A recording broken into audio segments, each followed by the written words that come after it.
So I'm going to repeat for the recording.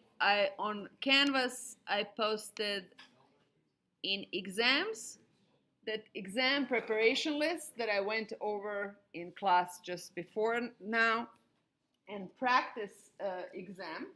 So this practice exam is an actual exam from 2010 actually, and I modified it for Python because it wasn't in Python back then, but it's the same type of material. So just to first just open it quickly and show you how exam will be structured.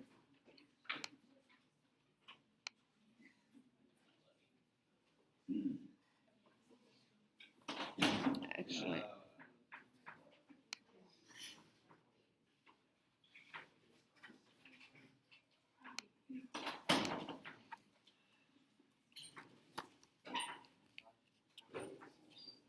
so basically, first problem is often like a bunch of shorter answer problems. The format is really up there, but there will be one problem where there's like smaller questions.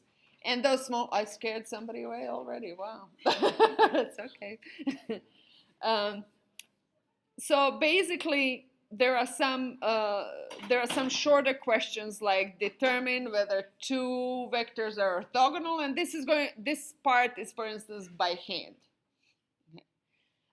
Or there's, hey, create a vector in Python using available variables that stores this. Or it could be matrix computation, and in this case, I'm actually asking, hey, do this by hand, but also tell me what would you write in Python. Yes. Oh, sorry. That's translation from MATLAB. Thanks for catching that. So that's transpose. In Python, we actually know it doesn't matter. Okay. Yes? Yeah. Yeah, so I'll tell you. In this case, actually, I'm asking both by hand and write Python code. So I'm actually very specific about that. But yes, and that if that's not clear, then you ask me a question during the exam. But technically, I should tell you, hey, do this by hand or do this. So there will be a combination of doing this by hand and writing code in Python. Okay. So just as an overview, and then here there's some question about errors, and this is actually A, B, C, D. So indicate for all of them whether they're true or not true. Let's actually go. I'm kind of in this review. I can't solve everything in 1 hour. I can, but then I wouldn't explain anything. So I'm going to kind of pick and choose the programming parts because I think those are typically a little more iffy. Right? So before I actually jump into doing that, I'm just going to briefly review because I doubt that anyone here has spent any considerable time reviewing our lecture 2 last night. Right? Oh, there's one person. Yay, yay, great. Brownie points. All right. Bonus points over there. She is ready. So you can actually pick out and try to solve it yourself, right? And meanwhile, I'm going to just briefly review our lecture 2. Okay. So our lecture 2, again, it's accompanied by a bunch of scripts. First part, we went through like how do I define scalars, vectors, and matrices, and how do I do them in Python. And we use NumPy for that. So there's like, if I want to actually see something, what the value is, I have to use print, otherwise it's not always going to get printed. So that's one thing. So, and I can inspect type of the variables and the type of variables. Standard operations are standard, and I would write them standard way. Maybe this modulo is a little more obscure. It's a reminder during the division. So 5 modulo 2 is 1 because reminder during that integer division is 1. Okay. Floor division, I'm very unlikely to ask you about floor division, but we do need to know how do I type into the power in Python. Okay, so I use two points. Then after that, we basically say, well, NP arrays is the way we store arrays, and they could be 1D arrays, 2D arrays, or so forth. So I can simply specify values in that and just say, okay, np.array, in this case, these values will go into a 1D array. And the benefit of doing that is that I can kind of just work with those, and I can multiply an entire array by a number, add it to another array. As long as those arrays are of the same values, it's good. Another thing that Python actually admits or allows you to do is to add integer to all of the elements of the array. So even though 32 in dimension is just one scalar, and this C is actually a vector with 4 values, I can actually do this, and that's something you need to know. So in Python, I can do this even though dimensions don't match, because Python is kind enough to say, okay, I'm going to just add the same value to all of them. And how do I refer to the? I go C of, and I have to use angular brackets for that, so C of 0, C of minus 1, and so forth. I need to know certain, like to allow to do angle between vectors and so forth, I can use norm. And I need to know which specific Python command that is. I expect you to have this somewhere on your cheat sheet if you can't remember, or np dot. And again, np dot works with 1D arrays just fine. And then if I have actual 2D arrays, I expect you to know how do I need to write it in Python to actually store a specific 2D matrix, and that was actually one of those questions that I showed in number 1. And if I want to grab an element from a multidimensional array, then I'm going to go to 0, 0, or 0, 1. We know that our indexing in Python starts from 0. That is common for about half of the programming languages, and the other half starts from 1.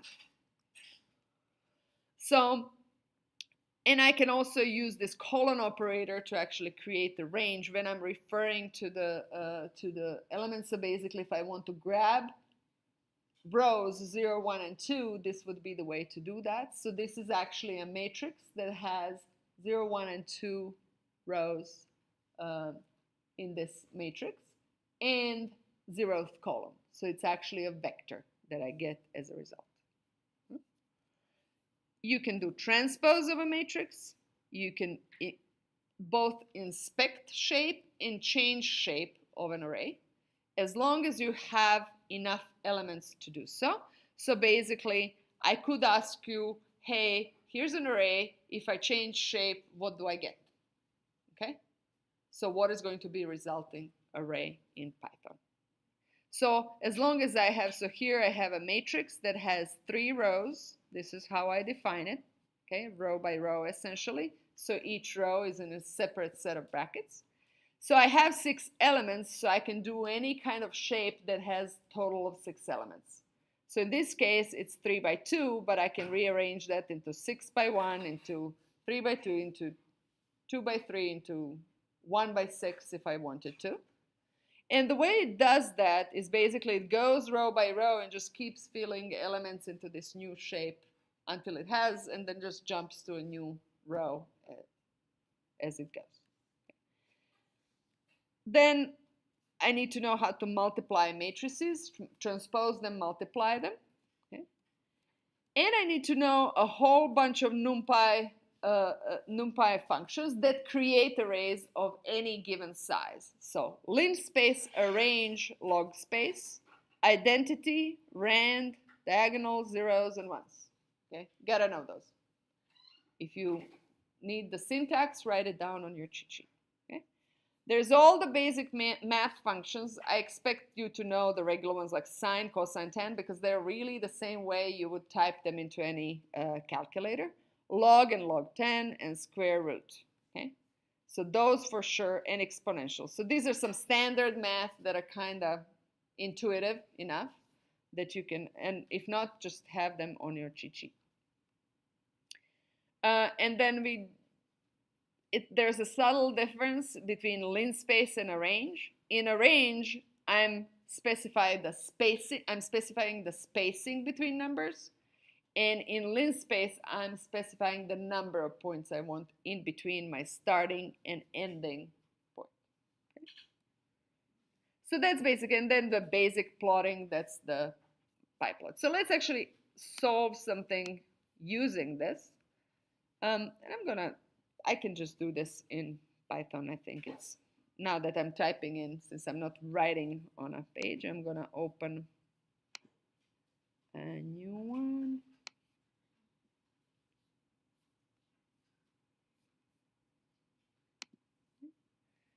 So if I did a vector x that goes from 2 to 1,000 and increases by 2's, how would I do that? First thing that I need to know, I need to import NumPy. And then my x is which, yes?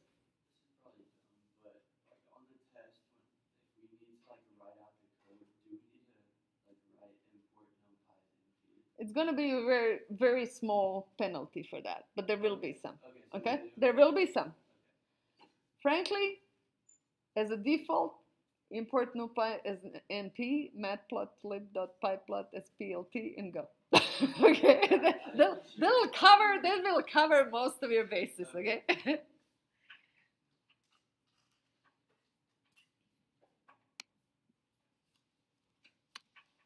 So x is, what am I going to use? So I actually went over very quickly over all kinds of, what can I use? I need numbers. So my problem, if you open this file, you will see I need to create a vector called x that goes from 2 to 1,000 and increases by 2's using functions available in NumPy. In p-range, let's do it. So what do I do in 2, 1002. Let's see the result. And I need to print it to actually see it. That's going to be large. But hey, I just go to the bottom. And basically, this is my Whenever I print it, it shows 246 and then dot dot dot and then 900 or 9,900. that's a format. That's 'cause I did it one extra zero. That's a formatting. For some reason, it decided it's too much for me to fit into your screen. So that's a web browser decision. Okay. Okay. So that's one example. Now I'm going to skip this one. This is with matrices in favor of something like this. Yeah? So this is just analyzing code. I'm defining a function. Okay? My prog, it's a boring name, but it has inputs A, B, C. So I could ask you, what are the inputs, what are the outputs of this function? And then the function goes, x is a plus b, y is by a plus c. If a is less than b, define z this way, otherwise define it the other way. And return z. And then I'm asking, okay, so in my command window, or this would be my command window or code cell, however you want to call it. In notebooks, it's a code cell. In a Spider, it would be a command window. So if I following, this is just my sign that like it's a command window little prompt, right? So this is just my prompt. U is 1, V is 2, W is 4. And Y is, so this is how I execute it. And I'm asking, actually here it should be, let's say that I just do print of A. Just to be more Python-y in asking these questions. But I'm asking for values after I execute. So this is my definition of the function. This is what I'm putting in the command window in my next cell or something like that. And I'm going to print Z and print W. If I ask for A, what am I going to get? Let me use a courier mode here as well.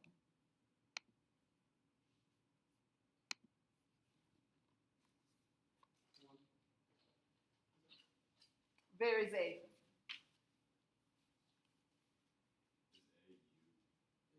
A is inside the function. By its name, A is defined only inside the function. What's in my kitchen stays in my kitchen. What's in Vegas stays in Vegas. Okay? So A is not defined, not outside of the function. I executing this outside of the function. Okay? So I'm going to get an error. That's tricky, yes. Okay? So this is understanding functions. I'm giving you a function. I'm asking what is it going to do. Okay? I actually have it in my thing, so I'm going to show you that same thing. It's somewhere up here. Here we go. This is my function. Okay? So A, B, C are not called that outside of the function. They're called U, V, and W. So yes, inside the function, I'm thinking that this is A, this is B, this is C, because that's what I'm passing as a value.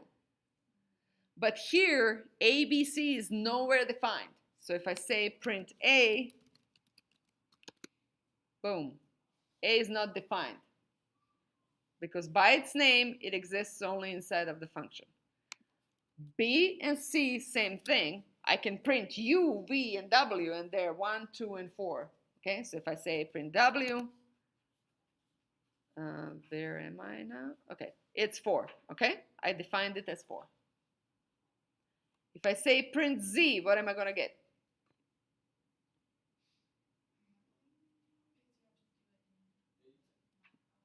Nothing. Again, Z by the name Z exists only in this function. Outside, I stored it in Y.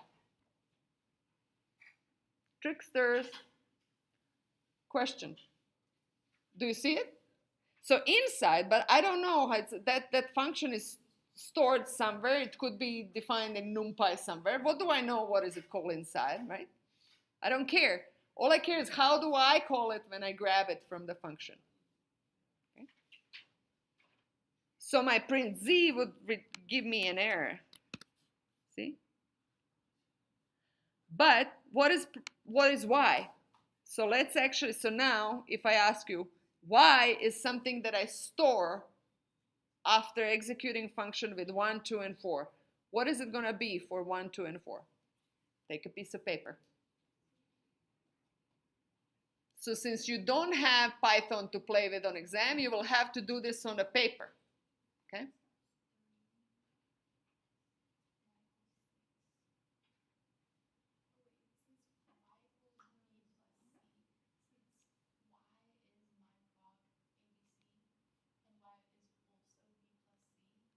Yes, it's going to be 2 plus 4. Y is 6, right? So I'm executing function with 1, 2, 4. X is 1 plus 2. This Y is inside the function.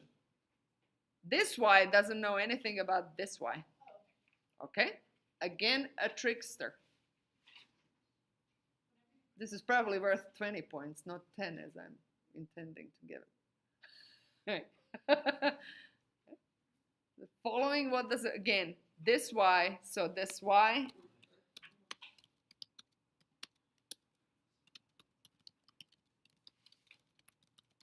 And while function is executing, it doesn't know anything about how I call it outside. Yes? Why are we defining X and Y if you're not using them for anything? Just because it's simple, doesn't matter. Bad programming. Okay? But that doesn't matter. I'm just asking what is the code doing. It's there to confuse you, obviously. Should print 8 then? Because you're Right. defining the So function. this will execute, but then I'm just going to ask, is A less than B? Right? Which it is in this case. My Z is 1 times 2 times 4. So that's 8. I'm returning 8, and I'm storing that 8 into Y. So when I print Y, I should get an 8. Should I do it this once again? These two are defined inside the function, but they're never returned outside, and I don't work with them at all here to define Z. So I may as well just, it's all still fine, right? They're there to trick you. I could have done this. Okay, but that I didn't. So actually, This is a test from 2010. Blame this one on Dr. Balhoff. I did not teach this in 2010. I started in 2012, right? Okay, so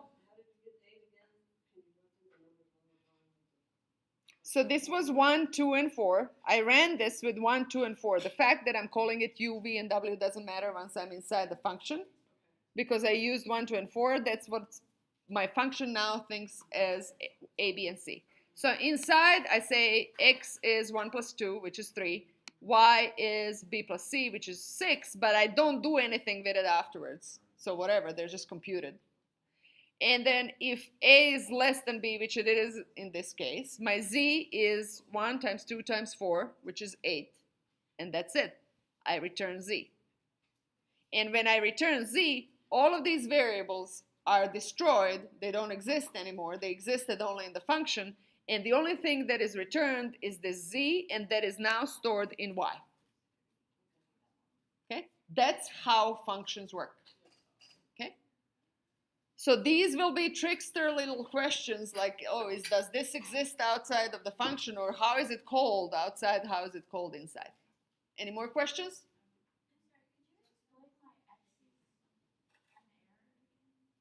Because this x here is defined inside the function. So once I'm executing the function, I call the function here, my program.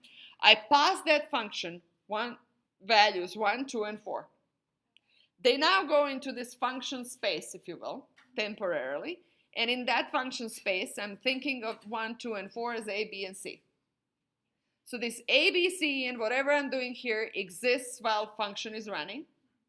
At the end of the computation, the only thing that is getting out of the function is z. Everything else, after I give z back to, after I make my great meal and I serve it to my happy people in my dining room, everything else is destroyed that was in the kitchen. We don't know about it. Okay, only my beautiful result goes outside. If it's beautiful. Depends. I have bad days and good days. Okay? And then, but I'm calling it outside, whatever it is. Okay? Whatever it is outside. Why? Okay? If you did return the x and y, then it would be fine, right? It would Yes. return those values. Yes, but I didn't. And the function is designed to return only one value. Okay. Right? Yes. When you define like u as 1, b as 2, w is 4, do you need the semicolon? I do, because I'm putting them in one. Yeah, but if they're not, you don't. If they're not, then I don't. Okay. Okay? So I could have done this. Semicolon there is just to delineate when it needs to delineate. So the one at the end is never needed, really. Okay. It's just me typing in it, but it's not a mistake. It's just not going to do anything. Yes. In the function, if you had if a is equal to b, which is a true, and then under you had else if a is equal to c, which also isn't, and then you return z, would it return an error? So if I had this Equal to c right there, just so. and nothing else, yes, z would not be assigned, and then my function would run an error every time I run it. Like, we can actually test. So question is like, what if I had this situation?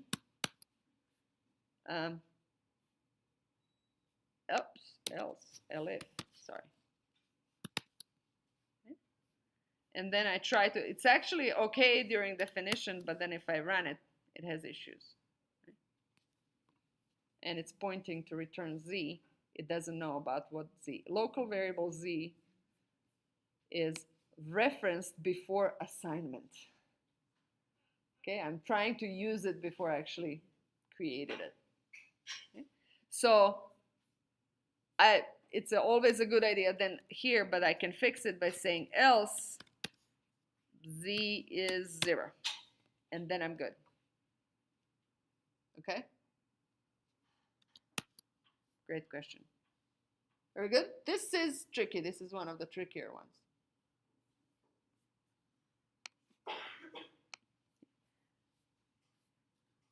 Okay.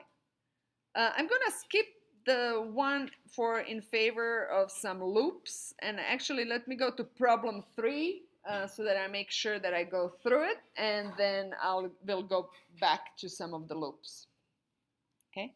So let's do this. Create a function called Fibonacci that when sent an integer n, it returns a vector fib. Okay. So if I were on a piece of paper and I was programming this, okay. Did I fix this? I think I did. Let's actually just go to a blank piece of paper. I'm gonna do a new.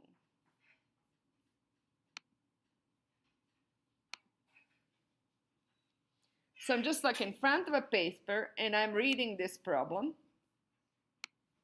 What I'm writing, create a function file called Fibonacci that when sent an integer n, it returns a vector fib. And on a piece of paper, give it space. And then start filling in. Make sense? You have just earned some points just by writing this correctly, even if you're completely confused in everything that comes afterwards. So just like read and translate into the code. So I define the function Fibonacci. That function Fibonacci has input n and it has output fib. I haven't created that fib yet, but okay. Now let's move through. The vector fib contains the first n elements of the Fibonacci sequence. So basically, I know that my array will have n elements. Okay? So when I have arrays and I want to create an array of certain size, it is a very good idea to initialize it. Okay? So that I don't run into errors. So I'm going to just initialize this array. Fib is, what is a good way to initialize an array? Using NP, NumPy, which one? I could do with array, but I want an array of any size. And that, so with array, I don't know what n is right now. So if I want to just request an array of n numbers, any numbers, I can go with zeros or ones, either works. Okay? And just request to have n of them. Because I don't know what n is when I'm executing. I can't go and ask for 30 of them, right? Because in somebody might call this function with 50. So it has to work for any n a user enters. So for that, NP, so if I just use NP array, I would have to actually go and say 1, 1, 1, right? But I don't know how many. It's n, right? So I don't want to do that. So that's what zeros or ones work. Let's just do zeros, and this is the syntax for zeros. So this is just basically initializing.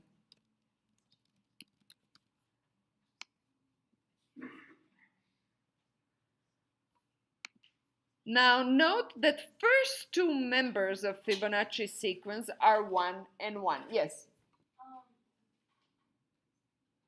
What would be different if we did zeros and then parentheses, len,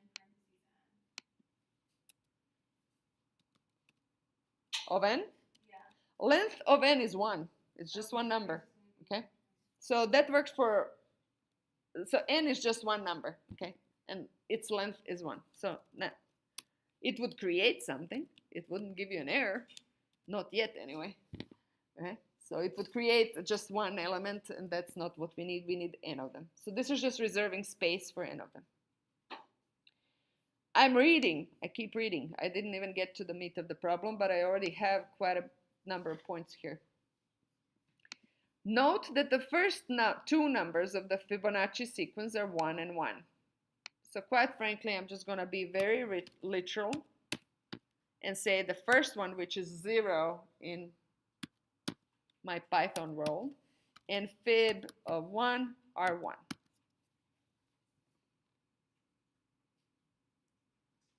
Now, if I were observant, which I'm typically not when tested, okay? When I have time on my own, I see things. During the test, maybe I don't. If I just used ones here, I would already have them as 1, but whatever. This is good. This works. Either way is fine. Okay? So this is the programming part where you can like do things in a different way. So this is first 2. And then every number after it is just the sum of the previous 2 numbers. Okay? So my fib of 2 will be fib of 0 plus fib of 1. My fib of 3 will be fib of 1 plus fib of 2. My fib, so you can actually write that down. And if you're thinking about it, do write it down. So I'm going to write it as a comment here, but assuming I have a piece of paper, I'm just going to write it down for my own thinking. So my fib, my next one, fib of 2, is 1 plus 1, which is fib of 0 plus fib of 1, right? Then my next one, fib of 3, is fib of 1 plus fib of 2. And I keep going like that, right? So you can see that here, 1 plus 1 is 2, 1 plus 2 is 3, 2 plus 3 is 5, 3 plus 5 is 8, and so forth. If you see, this is not very big.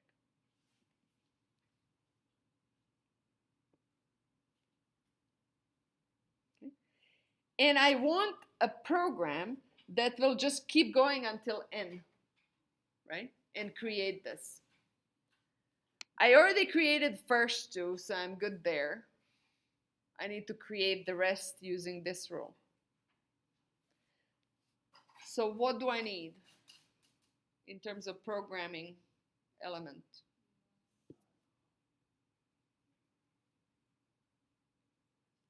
A loop?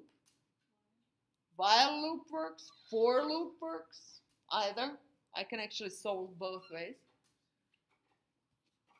I have precisely n elements. In those cases, I like using for loop, but we'll do while loop as well. So let's do for loop first. So I'm going to say for my I in range. Which one? I need to start with 2. I'm missing 2 and onwards. And I have a total of n elements, so this will do.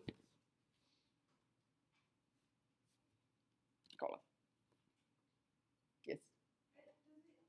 Would it not include n though? Yeah, so I have 0, 1 through n minus 1. That's n total.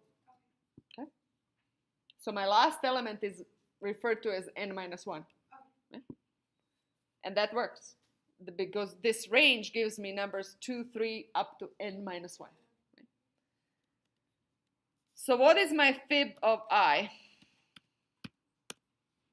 based on this rule? I need a general rule for any I.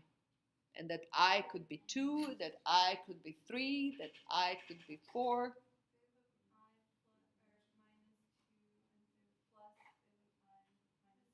Everybody following that? So I need to generalize this rule so that it works for any I in this range. So for 2, I go to 1 and 0 and 1. For 3, I go to 1 and 2. For 4, I go to 2 and 3. Right? So always twice less, 2 less, and 1 less. Okay? So your job in these problems is to generalize the rule that is described and translate that to a for loop that will execute for any n so that you don't have to type 1 by 1. That's the job of a programmer. And that's the key thing because you want computer to work for you in large cases where you can't do things by hand. So this is I minus 2 plus fib of I minus 1.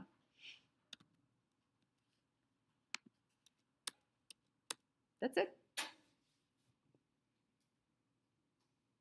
I'm done. looks intimidating, but if I actually correctly translate, this is actually a pretty short one. But what's going to take you time on the exam is writing this down for however long you need it until you see the rule. Okay? And then go back once you write this down, then do this loop and try to execute it on paper for I going from 2, 3, 4, 5, just 3 or 4 cases to make sure that it's doing what you designed it to do. That's the debugging process, even if you don't have the computer. So let's execute this. So I'm going to just say print Fibonacci of, let's just do 5 of them so it's easier to look at them. Okay, so I'm going to execute it for 5 and print the result. Woo! And I didn't, apparently, Fibonacci, do I know how to? What is the error? Dr. Pradanovic, -2 points.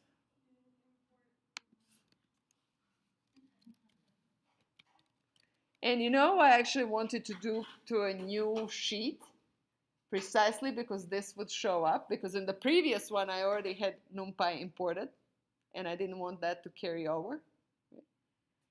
And then I lost points for not.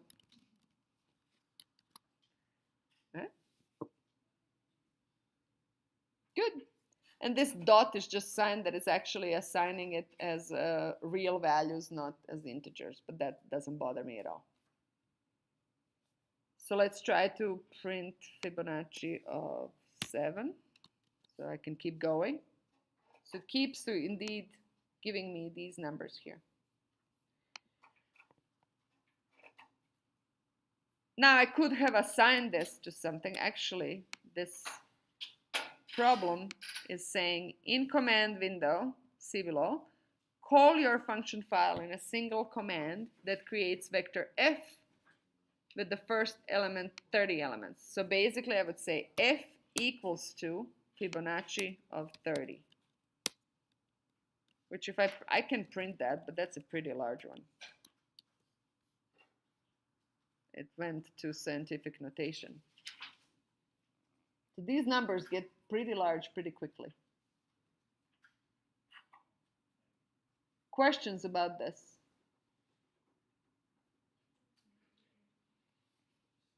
You couldn't use this function for like 0 or 1 though, right? Actually, so this function, the way, so that's a great question. The way I did it, so 0 would probably have an error here, right? So the way you would catch that is say if n is less than or equal to 0,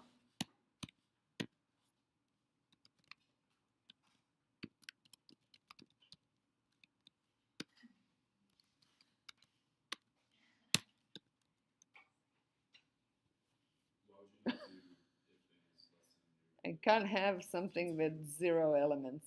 Right, but can you do 1? You can do whatever. I got an error when I did 1.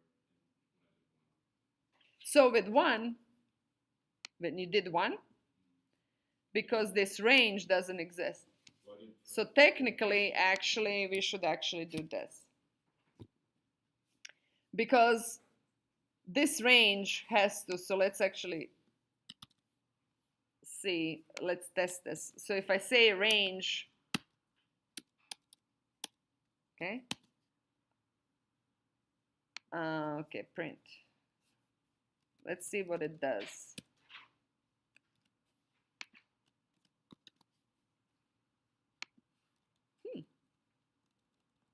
Does it return anything? X is range. Print X. Huh. So if I do 2, if I do 3, well, it should, I think it should, well, let's try. I'm gonna do for 0, and I'll try to execute for 0. Here, Fibonacci of 0. You fool. Okay. And then if I try 1. No. 0, and this execute for 1. Yeah, so this part is having a problem because I created something with one element and I'm setting the second element to something. So these are basically, I would just go with this. Okay. You're out of it. You're gone. So you can have multiple returns. Okay. So the rest of the code will not execute. Okay.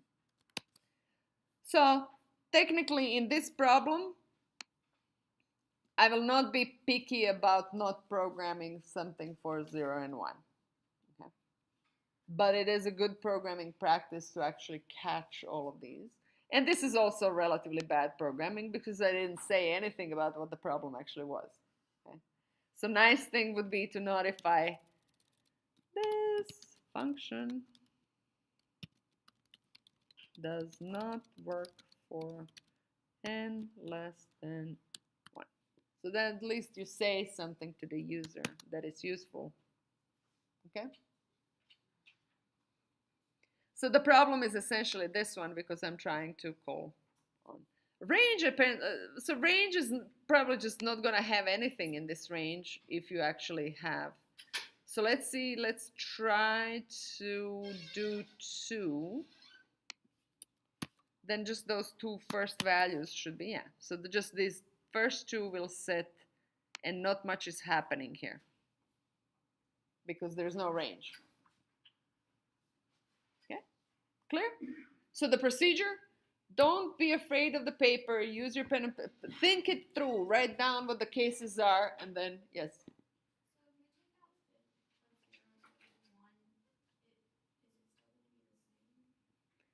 If you remove this, then we are not setting the problem correctly for the larger, because I have to, when I come in here, I need to know what these 2 are, right? And if I set them, if I remove this, they're going to be set as 0, so everything will be 0. Because I set it to zeros, right? So then I'll be 0 plus 0 is 0, 0 plus 0 is 0, 0 plus 0 is 0. I'm going to have a range of zeros.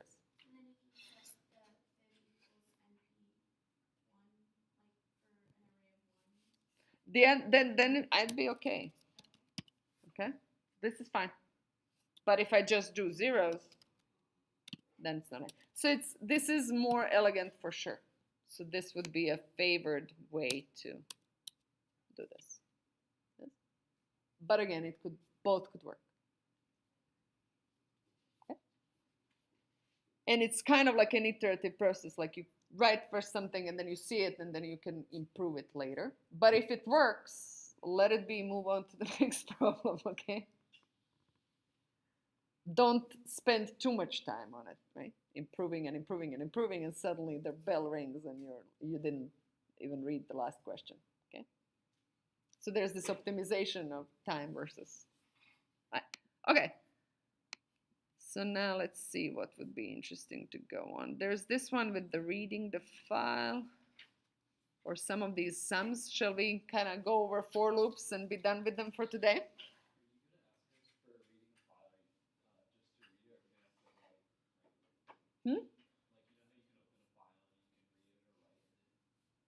I could ask you to write a file as well. This example is mostly for reading the file, then using that data in some way, and then plotting.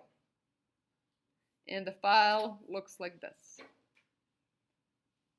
So in this file, I gotta open the file. First 3 lines I have to ignore, and then read in the numbers. That's the procedure you have to know for this file. Okay?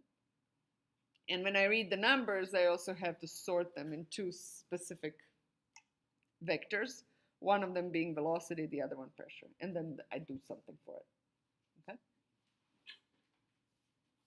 So again, I'm going to have another review session so we can go over that on Wednesday, but you probably want to attempt to do this before Wednesday or even come to office hours. So. And I'll try to post one more example test so you can practice. Okay, let's go to these for loops, so then we're good on for loops. So if I had something like this, okay, in each of the following, write a loop or loops that are equivalent to the expression. Note that xy, so what I'm saying by this is this xy, don't worry about them, they exist. Okay? I'm gonna right now, while solving them, I'm gonna type them in just to have some values so that I can test that things are working well. So I'm just gonna, to have, and they have at least 200 elements, so I don't have to worry about them having enough numbers. I'm just gonna say np random rand 200 just to have some values, and y is same thing. So again, when I say that you already have them, you don't have to type it in yourself. All I want is the loop. All right, so this first loop, these loops with precisely set numbers are for loops. Oh, as promised, I didn't do while loop. I can provide that as an alternative later. Okay. So I need a range of numbers, and this range of numbers is going from 100, 98, 96 down to 2. What do I need to use to get that? It's just that let's say I'm creating this range. Which function gives me that?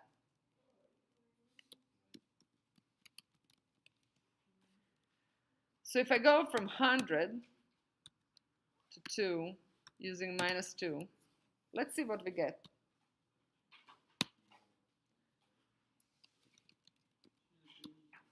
Okay. The problem with that is that I'm going to go to 4, so I have to go 1 down. 1 or 2 works. Okay? So 100, 0, -2. So that's my range. This was just for testing purposes I did. So I can actually then just say for I in R. Does that work for everyone? So whether you create the range first and then you just say for I in R, or whether you actually type this in instead of this R over here, that's up to you. Okay? That's just your design matter. Do not forget the colon. So now what am I doing for this range? So first thing, when you're thinking about for loop, think about the range and how do you set it. And then you compute something. And this is some sort of sum. So the moment I have a sum, I'm going to initialize it with a 0. And the sum at every step is growing. And what I'm adding is x of I to the power of 3 plus 4 times x of I times y of I plus 2. I'm going to finish these two problems.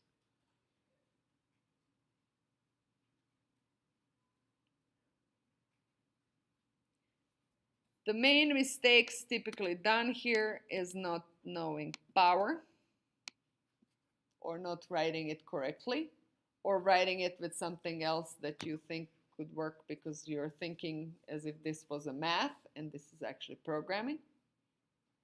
So you can't write to the power with superscript, right? Superscripts don't work in any programming language. And then plus 4 times, don't forget times, x of I. How do I reference a member of the array or element of the array?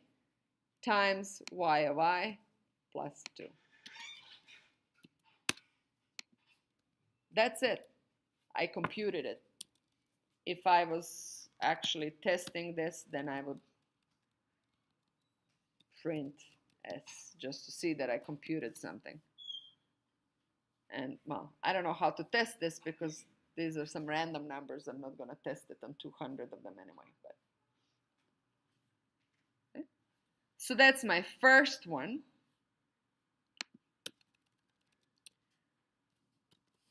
So let me do the second one. I have 2 sums. That means nested loop. Okay, I have these finite array elements. That means 2 for loops that are nested. So the moment you look at something like this, you're already thinking for loops. When I have for loops, what is my range? How do I create it? And then execute it for every element. So let's do this. So my range here is from 1 to 50. Okay. So that's just range 1 to 50. 1 to 51 will give me 1 to 50 precisely. And the other range, I'm going to call that one Q,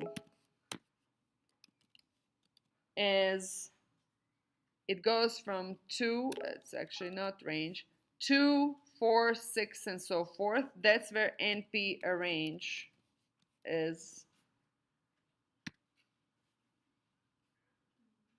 And Dr. Pradanovic again got points off.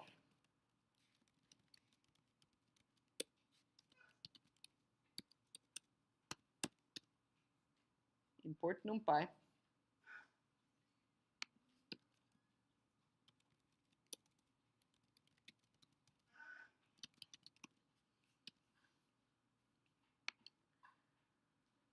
So this goes every 2 to 80, so I'll need 82 because that last one is often problematic. So those are my ranges. So I'm just going to now say for I in R. You can just type in here range 1 to 51. That's up to you. For J in Q. I'm creating a sum here. So sum will grow inside of the loop, but I didn't initialize it, so I'm going to do that now. I times j plus 2 times I times to the power of 2 plus x of j.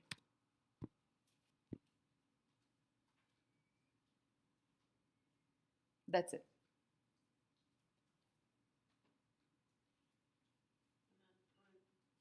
Print if you want to print. I didn't ask you to print, so I would print because, well, I gotta see whether I computed anything, right? S is what we're after. Pretty big question. When you use J as like an element of X versus when you use it as like a number integer that you're adding, are they different because well, this is actually executed precisely for j is equal to 2, and I'm asking for x of j. So yes, I'm using it as an integer. Here I'm using it to reference the element of the array. But isn't the element like the second element is element 1 in? Yeah, this could be a philosophical club. Here it's precisely transcribed this, right? And I'm using it as both, so I'm going literal. In this particular case, I wouldn't take points off. In Fibonacci, it was clear that it's like you have n numbers and you gotta start from 0 and all that stuff, right? And you gotta reference them correctly. Here, I'm literally saying x of j and create this sum, and these j's are very specific. So I'm just assuming that for some reason a user wants to start from j is equal to 2. Okay? But if you were in question, you just say, okay, I'm assuming that, right? So if you were thinking that you gotta go j minus 1, you just say, I'm assuming that referencing starts from 0, okay? And for some reason, we want that. And then I'm not gonna take points off.